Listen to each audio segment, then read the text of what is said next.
It gives me hope that there's more people out there waking up every day to understand the reality of the situation that we live in, and we need to educate people, lead by example, and prove to people that an armed society is a polite society. And we're just waiting a few minutes for our runners to get back. They're doing the loop to make sure there's not people parked. And what does it mean to you? To be picked up at our different parking areas along the way. So we'll get started here in a few minutes. Everybody wants to kind of gather around, I guess. It doesn't really mean, I don't really know how to answer that question. I guess I feel like I'm just doing a good cause for a good fellow patriot. And so that's what I'm out here doing. I'm supporting. It's not really skin off my back to come out here and do it. I think they had a good idea. I was like taking a picture of you guys thinking I was going to do it. And he's like, I took a picture of you. And you take a picture of this. So I was like, that was great. Hendricks? And who said that? Where are you from? Arlington, Texas. And I guess tell me why you made the trip down here today. We came out here. I'm a board member on Open Carry Tarrant County, which is one of the sub-chapters of the Open Carry Texas. We're just standing out here in support of, C.J. Grisham. We feel that his arrest was, uncalled for. He wasn't doing anything wrong in the first place, and the Supreme Court has said before that in a state where open carry is legal, that is no reason to ever stop anybody to detain them and get their information. So we're just out here, standing on principle of, we have our Fourth Amendment right to be, secure in our possession, our identity and all that. And then we're also, the Second Amendment, we feel that it was also molested at the same time for, he wasn't doing anything wrong or even an active. He was out here in the rural country walking with his son on his Eagle Scout merit badge. And I mean, what did you think when you first heard about the arrest? I was pretty enraged the first time I heard about it, and I had no idea that we would wind up doing what we're doing now. It made me pretty upset to see that our Constitution had just been walked on the way that it was.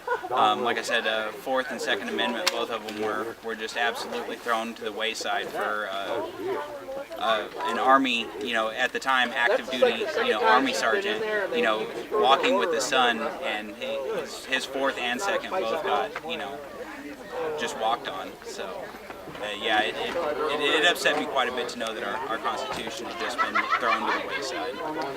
And obviously, Second Amendment is very important to you, and you've been talking about the Fourth Amendment. Why are they so important to you?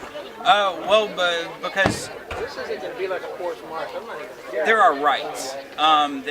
They were never given to us by anybody. You have these rights because you are a natural-born human being. That no government can give them to you or anything like that. And the Constitution was written as a restraining order against what the government can't do to you. And if we're not secure to have our freedom of speech, the Second Amendment defends all the other ones together, and your right to not be ID'd or searched and seized, you don't have freedom. If you don't have these certain inalienable truths, you're not a free person. It's just a guise of freedom. So that's why it's so important to me. I want to be free, and I want my kids to be free. So it's very important that we stick to our principles. Anything else you want to say? No, that's it. Thanks. Okay, so anyway, first of all, thank you for coming out. Welcome to the Grisham Farm. One of the reasons I really wanted, we could have picked a 10-mile trail anywhere. But what I really wanted to do when we started organizing this was to pick the exact same route that I was on with my son Chris that day last year when I was arrested, and the video that he took went viral and all that kind of stuff. And the reason is during my trial there was a lot of sound made about the fact that there were just so many, that there were so many people who were around. And as you go along this hike, I want you to think about a couple of things. One of the things that they mentioned during my trial was the fact that I was walking with a rifle near an airport. This fence line is the airport. So I want to show you how absurd that is, that they would even bring that up. So A school. this is not even a real airport, it's a regional airport, and it's like a 9 to 5 style operation, and 99% of the planes that come in here are usually, you know, the little twin engine kind of planes or whatever. Now Bush has landed here back when he was president. He landed here a couple times. But other than that, there's no commercial traffic coming out of this. So even if I wanted to go shoot up an airport, I wouldn't choose this one. Because I may only get 1 or 2 out, and then, you know, it's a 2-for-1 ratio, my life versus 2 of theirs. It's just not worth it. So that's the first thing, is this claim about me walking around towards an airport.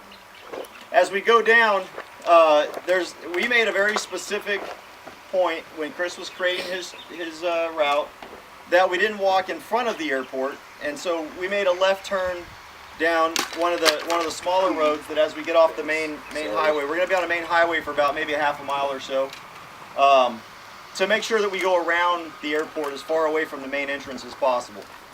The next thing that they brought up was a school that was in the area. The closest I ever get to a school is about a half a mile, but this was also a Saturday. And it was also a magnet style school or a charter school that wasn't open and is never open on Saturdays. But I also made a concerted effort that when we walked around to the back part of the school on a different road instead of walking right past it. The next thing I'm going to talk about that they talked about is a hospital. As we go down here to Old Howard Road, when we get to the light, you'll see off to the left is a continuing care center, mostly for, they do a lot of training there, but they also do for like elderlies and things like that. But we were walking away from the hospital. So finally, the Officer Steve Ermis, the infamous Ermis, brought up in court it was a semi-rural area that we were walking in. Now, those of you that drove out here can decide whether or not this is semi-rural or not. I see 5 cattle guards all across. Yeah. So, and then there was also talk about whether or not we have wild boars out here, and because that's one of the reasons why anytime I'm walking around out here, I always carry some form of firearm, whether it's a shotgun or a rifle or something, because this tree line right down here, I mean, it's only a few trees. It used to be a lot more, but we've seen a cougar just crossing that road right along that tree line there before. And we've got wild hogs that come up here, and you know, especially when we've got crops out in the fields, that root up in our crops. So I just wanted to bring attention to a bunch of these odd things that they tried to bring up in my trial to try and justify the actions on the side of the road that day. What we're doing here is a perfectly legal activity, and I think drawing attention to the fact that, you know, they can bully one guy on the side of a road, but they're not going to be able to bully us all. Nope. And we're going to be doing the exact same thing I was doing on that day. And I'll give a few more sort of safety tips before we get started. But my wife wanted to say a few words as well, and she's prepared some things because obviously my arrest has affected not just me. It's affected all of us. It's affected all of you because, you know, if it hadn't happened, you probably wouldn't be here right now. I never considered myself, I've always been a gun advocate, but I've never been a gun activist. And obviously I've become a gun activist because of what's happened. And I think all of you are the reasons that we're even successful here. But I wanted her to talk a little bit about some of the other aspects of it. You know, I've been focused on the big picture, but she's kind of focused on a little more narrow set of facts. And so I asked her to say some things today. I hope y'all can hear me. I'll get a little bit saucy. You want them to take one? No. First off, I just want to welcome everyone out, and I hope that we got kind of the kinks of the parking worked out, and that everyone, when it's time to leave, you're able to back out and whatnot. I also want to thank everyone for sacrificing their Saturday. I know sometimes on Saturdays you can find other things to do. This is a birthday that it's not a happy birthday. It's not one that gives me warm fuzzies to think about. Yet, with everyone here celebrating it in this way, it kind of gives me hope. So, a year ago on a Saturday like this, it was windy as well. The windy day kind of played into the effect of how the officer treated my husband that day. It was the beginning of our children's spring break. It wasn't the end of it like it is this week. Krista decided to do the hiking merit badge instead of the cycling, And I think everyone who has followed this case and this trial from the beginning kind of knows the qualifications by heart for that merit badge by now. And I think they also kind of know exactly where Chris stands on his little status as well, if they followed the trial. The plan was to do all the hikes that week during his spring break, which are 3 10-mile hikes and then a 1 25-mile hike. And I think for the last year, it took us a long time to get those done, and we still have not done the 25-mile hike. We had a little kink in our plans. The route had been planned by Chris, as is the qualification, and it was approved by CJ. And Chris had deliberately chosen a path that would keep them out of the populace. And you guys will see that today, and CJ kind of talked about that. And my job through this was just to get them out the door. So I had packed their food snacks, I had packed the pretzels, and it was one of those things that I just noticed in the video when he was getting arrested. You could see the pretzels sticking out of his bag. And I had packed almonds, and I had packed chapstick, and I had packed tissue for Chris because he has allergies. I had also given CJ the infamous red bandana, which was his grandfather's. I'd even packed one for Chris, but if you guys have seen the dash cam, you can see that he obviously was not wearing his. I packed some Aleve and Tylenol for CJ's bad back to preempt him possibly throwing out his back later on during the day, because I knew that he was going to carry his gun, and I knew that he was also walking the 10 miles, which would hurt his back. He'd picked out, and I think he's going to carry that one today, what I considered the nice AR. It has a scope, a tactical light. It's personalized. It's pretty. I think it's pretty. And to me, it just always looked heavier. Again, I was thinking of his back and him having to carry it for 10 miles. And I asked him that morning, I said, "Are you sure you want to carry this one? Don't you want to carry, another one that's easier to carry?" Because it would be on the front, because he couldn't carry it on his back due to his camel pack.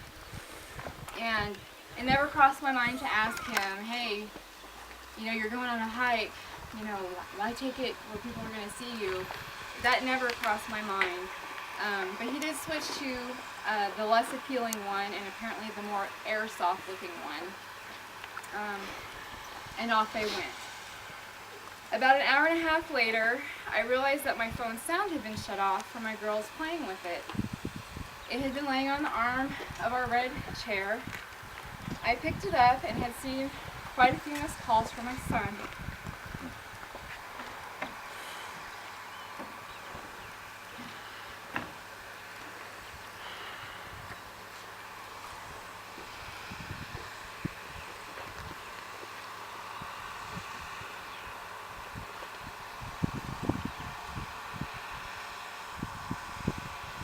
When my voice cracks, I just raise it.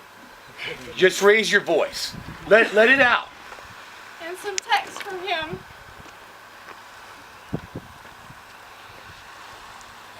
If you've seen the dash cam videos, you'll see him trying to call his mom right away, first thing. And you will see from Sergeant Lennox's video when I try to call him and he tries to answer. I still look at that chair and I think, damn chair! And that damn phone has already been gotten rid of, and one day that damn chair will be gone too. Of course, from that, the rest of the story is well known. It took 12 hours to get CJ out of jail that day. And I think everyone knows from the story of Tubble going, and one day, hopefully a nation. This started an awakening, a burning in people to get their rights that we were supposed to have been born with back. And we shouldn't have to fight the system to take them, but we are. This has brought many of us together in different ways, because what happened a year ago, should never ever have happened. But it did. So to all of you who are out there doing the legwork on educating the public, I thank you. To To those that stand up to a tyrannical law enforcement system, I thank you. To those that find the good ones,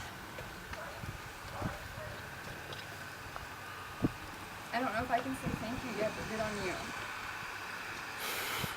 To those that are out there just walking with your guns for people to see, I thank you.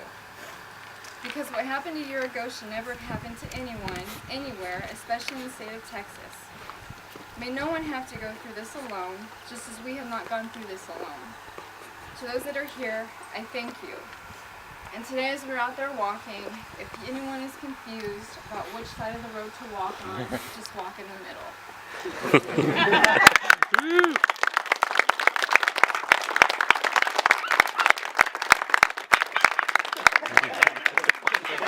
Yeah, Mr. Glock, get him.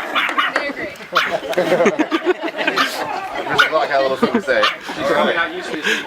Just a quick recitation of the law that doesn't have to do with guns. We all know the law of guns.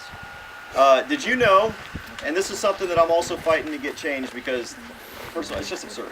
So from wherever you are, contact your representatives. This has got to go away. But did you know that in the state of Texas, you can be fined $500 for walking down the wrong side of the road? If I were just to walk from here down to the bridge or wherever, I mean, I'm out here in the middle of nowhere, and I walk on the right side of the road with traffic to my back, I'm committing a Class C misdemeanor. I don't know about you, but I love liberty, and I don't like the government telling me what side of the road to walk down. Okay? But unfortunately, right now, that's the law. So in order to keep us out of trouble, when we're on the road, physically on the road, we got to walk on the left side of the road with facing oncoming traffic. The majority of what we're going to be walking down, with the exception of this road and the one where I was arrested, there's generally an area, a big grassy area to walk, on either side of the road. It doesn't matter. But when we're walking on the road, make sure you're on the left side of the road. Also, because there are no crosswalks anywhere where we're going, we're out here in the country, the law is that the vehicles have the right-of-way.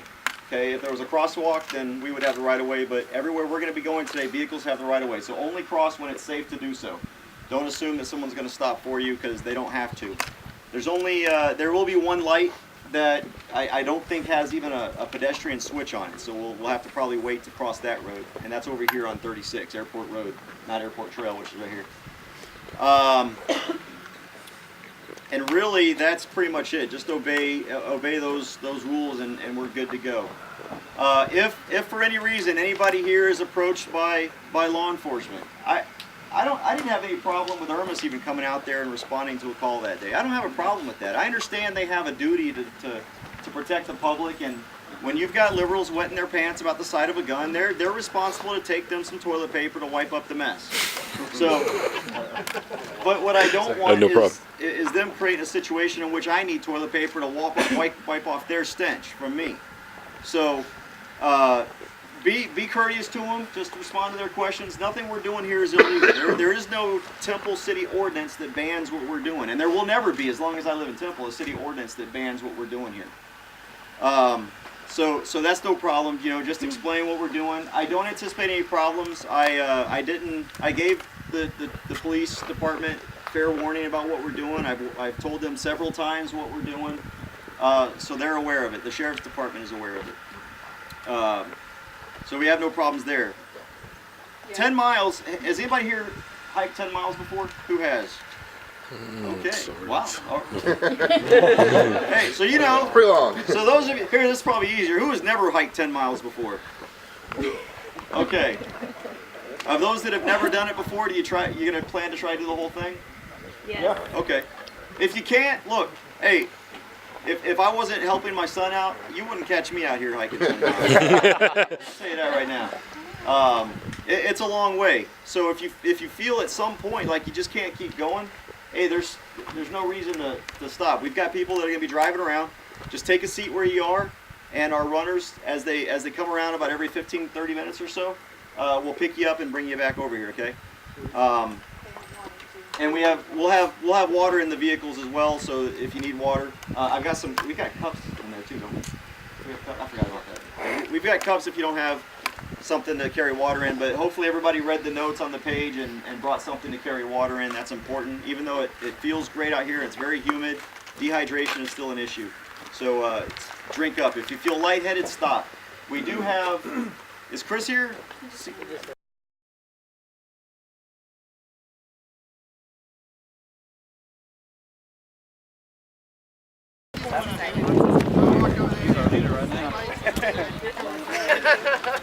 That's pretty easy.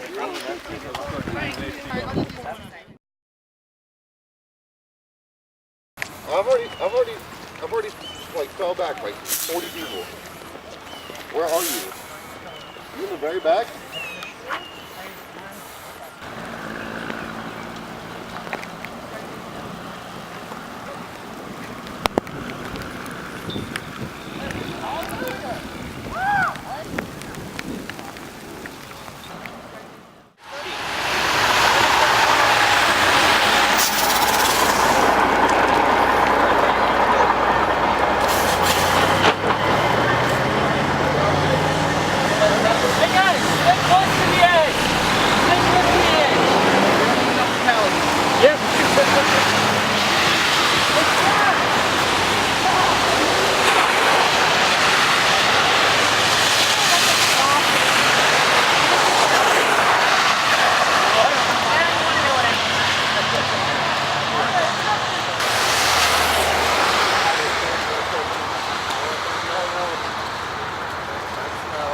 They're going to ambush us after we get off the main road. Yeah, that's working just before.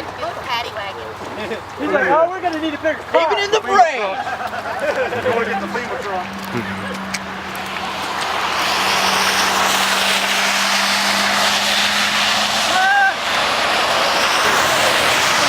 Oh, okay. Okay, he knows what's going on. Hey, you guys, there's a fire truck coming.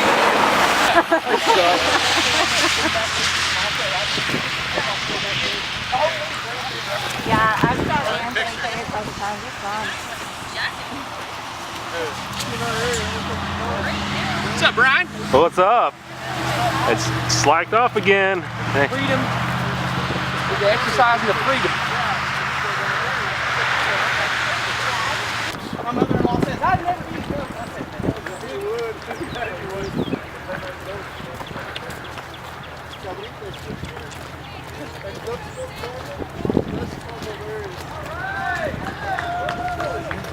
Well, see, they've always been ahead of us anyway. They've always had concealed carry and licensed carry. 130 plus. They've always had open carry, unlicensed. So, and many states have unlicensed open carry as well. What they did, and they had licensed open carry of pistols. But then what they did was get rid of that. The problem, see, what Texas is doing, we have to go down the same road they do. And I don't understand why we got to do that. I mean, if they already made the decision, you don't need to incrementalize this thing. Just do it. Right. But a lot of the legislators that we talk to, they say, well, you know, we're not going to get it at once, so we're going to get what we can get. I'm like, well, no, look. That's why are you not trying? Yeah, exactly. I mean, you got to at least try it. Well, you still try. Right. All right. We got everybody? All right. So, just to kind of orient everybody, we're going to do a picture here if you want. This is the spot where I was assaulted. And my weapon taken from me and slammed into a car, and the officer lied and all that kind of stuff. So this is hallowed ground, I guess. You get the drivers out. It's got fond memories right here. She's not even hardly a house around. But as you can see, it's a semi-rural area here. And just to kind of orient you about, this is about the halfway point. So if you didn't think you could do 5 miles, you're about there. All the houses we passed on the way here, except for 2, belong to my family. Oh. So that's this house right here doesn't belong to my family, although we know this family that does live here. And then the house that was at the top of the hill before we came down to the light, that's another family farming friend. Other than that, every house that we pass belongs to my family, and my aunts, my uncles, that kind of thing, my cousins. So, And they were in mortal fear. so even when they talk about all the houses that we passed, well, they're my own family. Now, there are more houses up here. one of the things, remember I talked to you about the school. That's the school way over there, that big building that I was walking near. Oh, wow. So, not this little blue building here. Yeah. So now they are building a Belton school up here, but you can't like find me guilty for something that's going to happen in the future. But even then, little known fact, a little known fact is that 1,000-yard or 1,000 feet thing from a school is not applicable in Texas. That federal law was actually ruled unconstitutional. Really? It was. And in the state of Texas, you can technically, now I don't advise this is not me giving you advice, but technically, by law, you could walk right up to the front door of a school with your AK-47 or your whatever. Like a courthouse.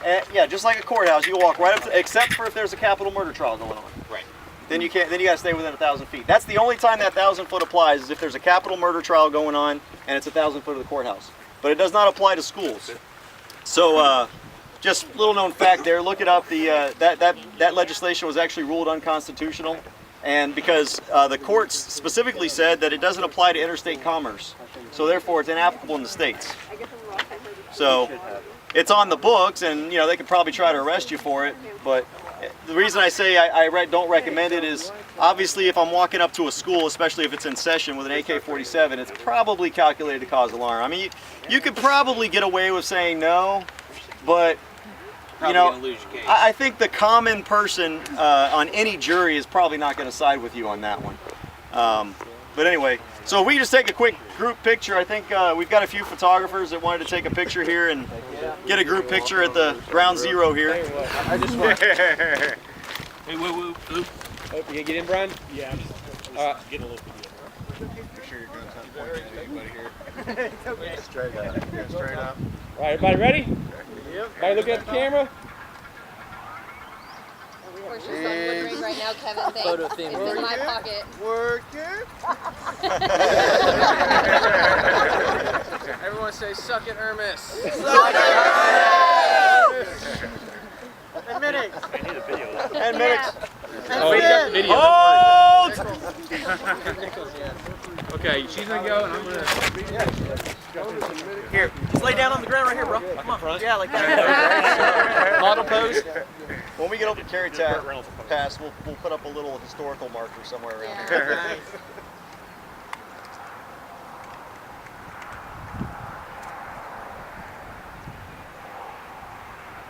Alrighty. Fantastic. No one else. Band-Aid? Oh. New shoes, starting to hurt. I forgot you did that. I saw your post on it. Yeah, so just put right here. Wherever your blister is, yeah, right over that. Yeah, it's perfect because it'll let your sock right over it. Big hole, guys!